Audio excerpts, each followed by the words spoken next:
Great. Well, thank you very much for the organizers for the opportunity to present some highlights from the company.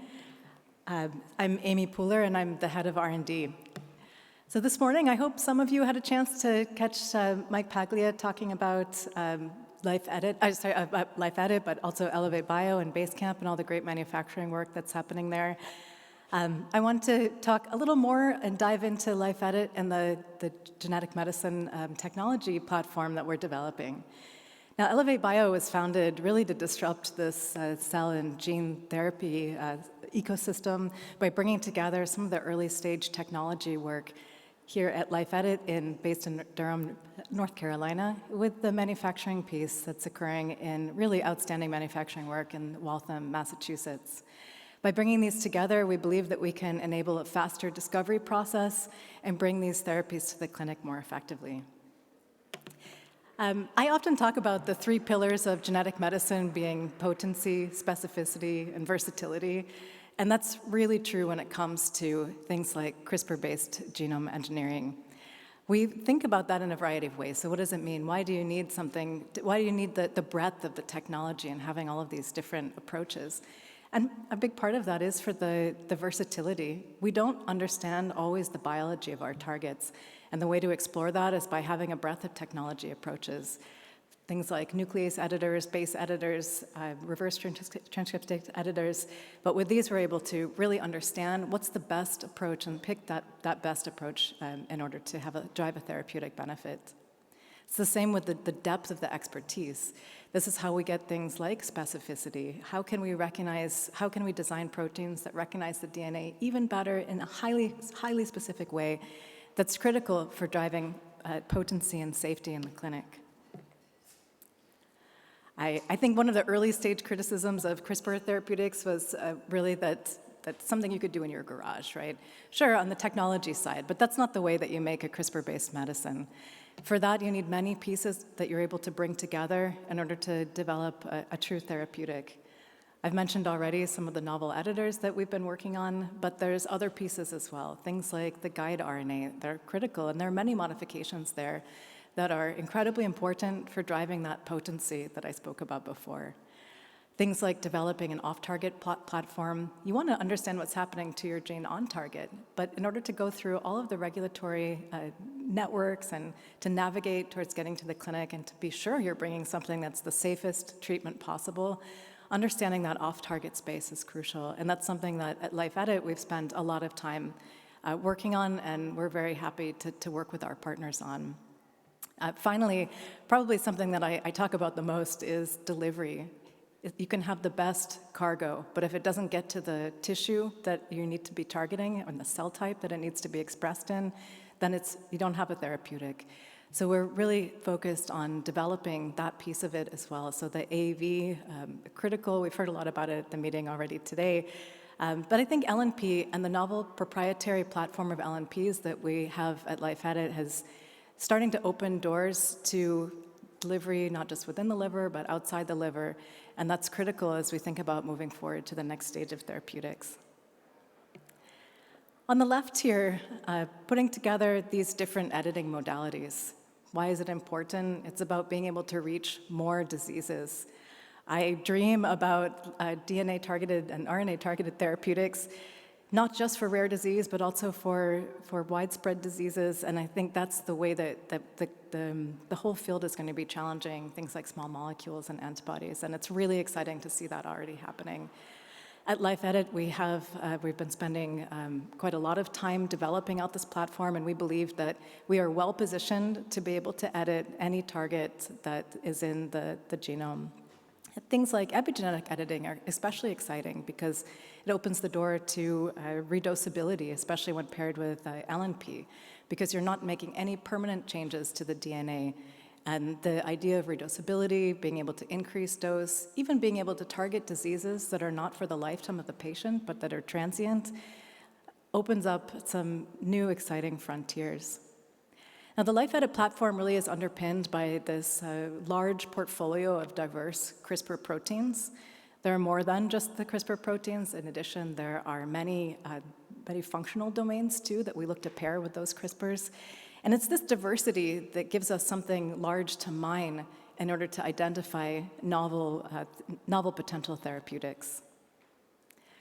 So speaking more about the diversity and the specificity piece. Now, the PAM sequence, it's a little sequence in the DNA where the CRISPR protein is recognizing and making the edit or the cut, and it's key for targeting the CRISPR protein to that specific sequence of DNA. That's something that held the field back in the past is that the CRISPR proteins didn't have a lot of these recognition sites. One real area of strength of the LifeEdit platform is the ability to engineer, I would say, nearly any PAM site that needs to be necessary. And that's what you see with the sliding window in the top and the number 1 there. If in green is really where you need to make your base edit, then it's important that you're able to land not just one, but many CRISPRs in that site in order to maximize your chance of finding something that's both potent and specific. With things like protein engineering, you're able to narrow that window and increase the potency at the same time.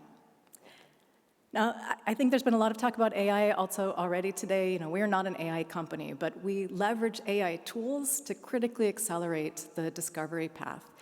With this large discovery, a large pool of CRISPR proteins and the diversity that's there, we're able to mine them effectively using AI in order to discover novel effectors, in order to predict what we should be screening, because we really need to narrow that pool down in order to be able to be sure that we can find something that's beneficial.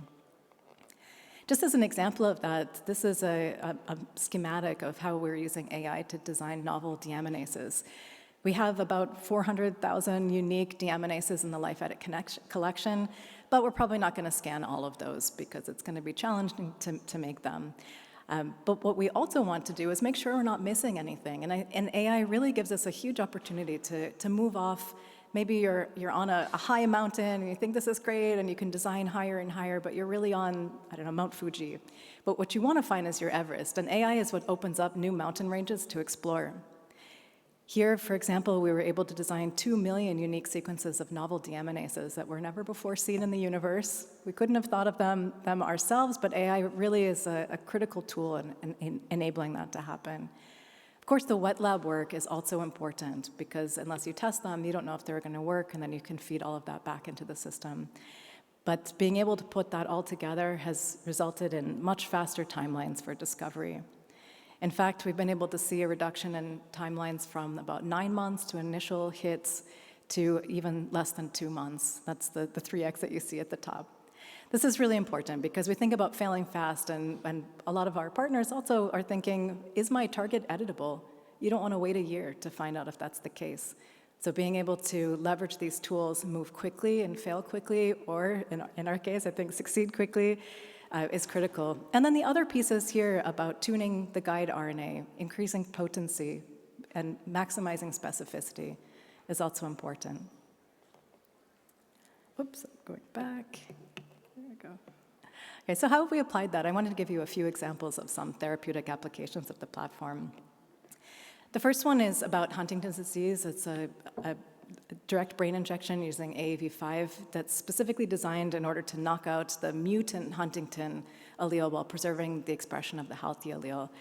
Now, of course, as a neuroscientist, I was incredibly excited for the uniQure data last week. I mean, just about falling off my chair because as working on neurodegenerative diseases for so long, to see something that moves the needle is absolutely incredible. That gives me a lot of excitement also about this program, thinking about focusing on just that mutant allele selectivity. We have some beautiful data in a mouse model of Huntington's disease, great biodistribution in the non-human primate, and we're looking for partners to move this program to the clinic. On the LNP side, here's where we've been able to leverage our proprietary LNP platform. Here is an example. We're targeting a novel editing composition for HAO1 as a target to test the LNP targeting the liver.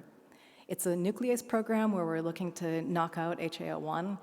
And what we saw, even at fairly low doses in the mouse, was really robust editing in the liver, up to really the maximum based on the number of hepatocytes in the mouse liver. The nice thing about this model is that you have a great biomarker readout in the blood, so you're able to monitor the impact of that readout. And after a single injection, just 7 days, we could already see a profound difference. So that was very exciting. For this LNP, we've also packaged our base editing system. It's a novel base editing system aimed at PCSK9, another target in the liver that has a great clinical biomarker that we can monitor the editing with. The treatment was well tolerated. We have about 7 days of treatment in this mouse. And we saw, again, a really profound editing in the liver that was linked with a reduction both in serum PCSK9, but also in the total cholesterol. This LNP, we were so encouraged by these data, we also wanted to go into a non-human primate with another base editing system. So here I'm showing you another approach. This one is not PCSK9, but it's a novel target, where after we wanted to show not just that it was well tolerated in the single dose, but also that we could go back. Again, I feel one of the main strengths of the LNP platforms is this ability to redose and go back with higher doses. It makes the clinical design easier, that the idea that you can also redose if necessary. And so we went in first with this 1 milligram per kilogram dose. We saw some editing, but after the 2 milligram per kilogram dose, which was also extremely well tolerated in these animals, we took a biopsy and then measured at the terminal endpoint. And here what we saw was great editing. You see it in the orange bars in the liver. This is the base editing at the bulk level. And those large base editing amounts were correlated with a reduction of the protein in the liver, and that's what you see in the blue bars on the left. So seeing that level just as a first pass in the non-human primate gives us very encouraging data, and very excited to move forward with our LNP platform and see what we can target beyond the liver. We also have some great data with this LNP on using RT editing, but I'm not showing you today, but happy to discuss it further. So putting together the work that we're doing at LifeEdit in parallel with the work at Basecamp, you can see across the early stage discovery work through to the manufacturing that at Elevate Bio we're able to partner across the entire drug development cycle. We believe that we're able to streamline the path to the clinic by integrating in this way, and we've seen some great success already with this approach by accelerating the timelines and having it all under one roof so that potential partners don't have to pull all the pieces together. Where is your guide RNA coming from? How are you going to make it? How does my editing system, do I have the IP around that? There's just so many pieces that need to come together, and we're able to pull that together into one place. It's been really, really exciting to see that. So taking a step back, I'll end with an overview for the company that, today we've touched on a number of these topics, but expanding the target access to really open up the whole genome to the possibility of genome editing. Like, that's so exciting, and I'm so excited to be part of that developing. Being able also to look at not just one editing approach, but have a whole toolbox to understand which is going to be the one that works the best for your gene target. Thinking about things like delivery, safety, off-target, specificity right from the beginning is absolutely critical for making the development path smooth. And then finally, looking ahead, how is it going to be manufactured? Is it manufacturable? And how can we accelerate on that aspect is something that we're also able to work on together. So thank you very much, and I'm happy to have some conversations after this as well. Thank you. Thank you very much, LifeEdit.